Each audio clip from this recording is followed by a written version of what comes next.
This is the Big O Show.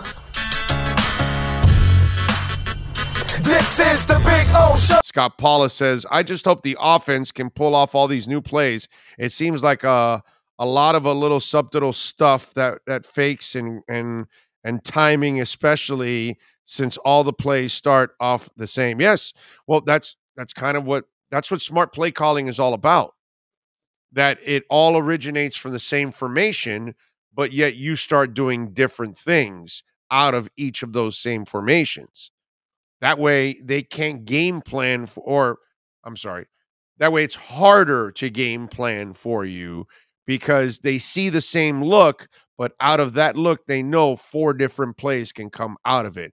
And then you, as a coach, have to make some of those options look almost the same all the way through, about 80% of the way. And then at that last second is where it frees it up. Intelligence is part of why players have success. Their own intelligence and the coaching intelligence. That's all part of it. And when you have somebody that knows how to set up, put it this way, coaches will set up teams from one play to another, from one series to another, coming out of the same formations. Well, receivers will do the same thing on their own. They will run certain routes the same way, but then when they have to make a specific break, whether it's inside or outside, they will do that differently. And they will set everybody up. And they'll make a double move, and they'll do the double move, and they'll do the double move 3 or 4 times. And before you know it, that second time that you're expecting that double move, or the third time, that's when there's another move instead coming back where you come back, you hook instead. And that's what receivers that are smart also, because you'll be able to run some of the same routes the same way. But then when they call different routes, you're going to be able to run that same route, but then change up all of a sudden. And that's the receiver setting up the cornerback from play to play.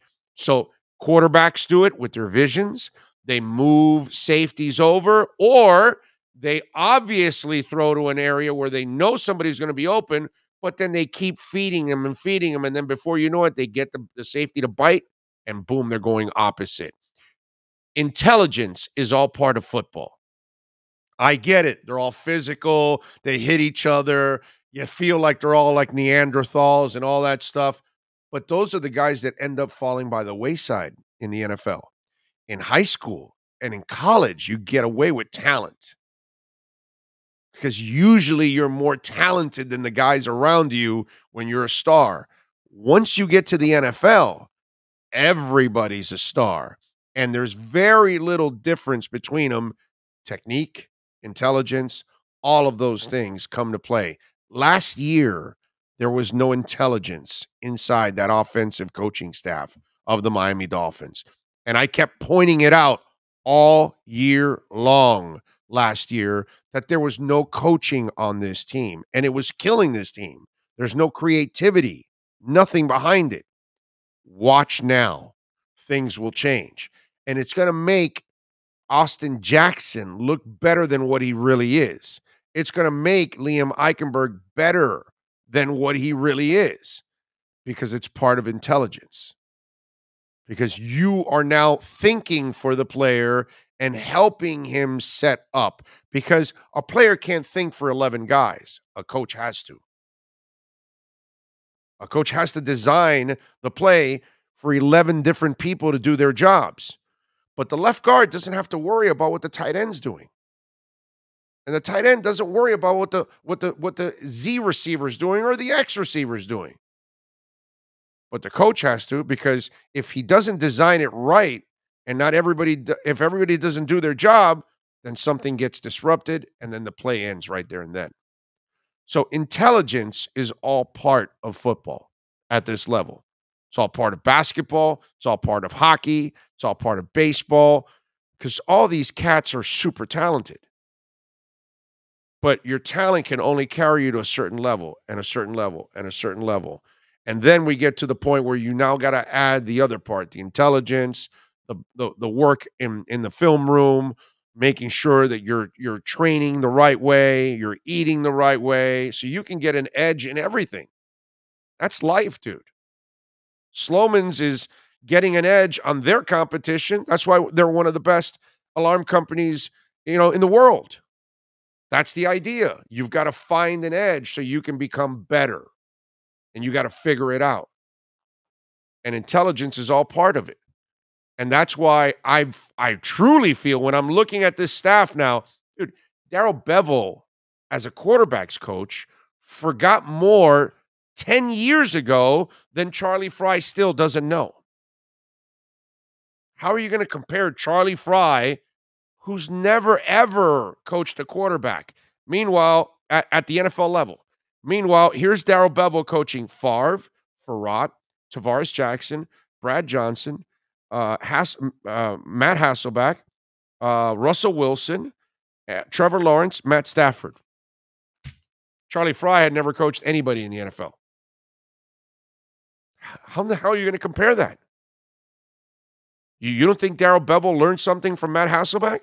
And he learned something from Brett Favre while he taught them also things? Of course. Where the hell did Charlie Fry get his education?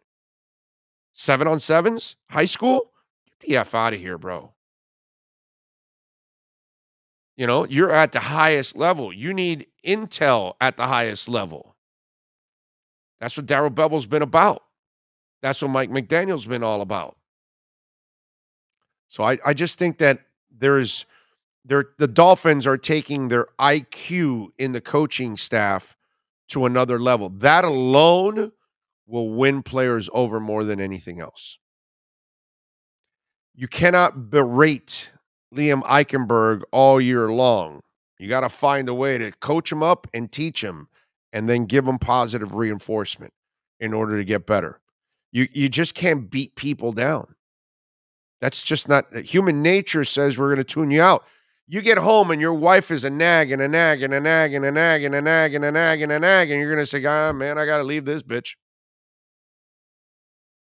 It's not a matter of, old school, new school. I can't handle this. I can't. No, it has nothing to do with that, dude.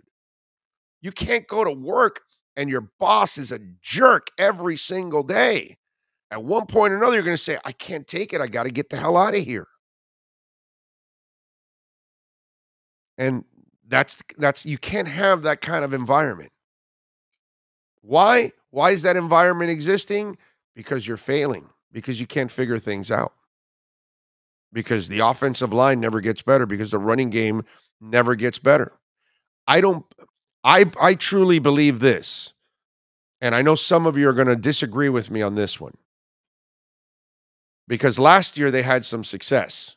But they had a better coach in Chan Gailey, obviously, than what they had this year. But I believe your running backs that you had here from last year to this year, I think those guys lost confidence. I think over time, over 2 years of running into a line that had no holes, but then Duke Johnson comes in and Lindsey comes in, they're fresh. They have no jobs. They need a job. So they ran more fresh with their bodies, and they weren't used to running into a line that had no holes for 2 years. So you imagine if you're a lineman that's not getting any better because your coaches can't get you better. They can't teach you better technique. They don't know how to set you guys up to help each other out. You're going to see a zone blocking scheme now. You have to work in unison. You have to slide protect the right way. You have to do all of those things.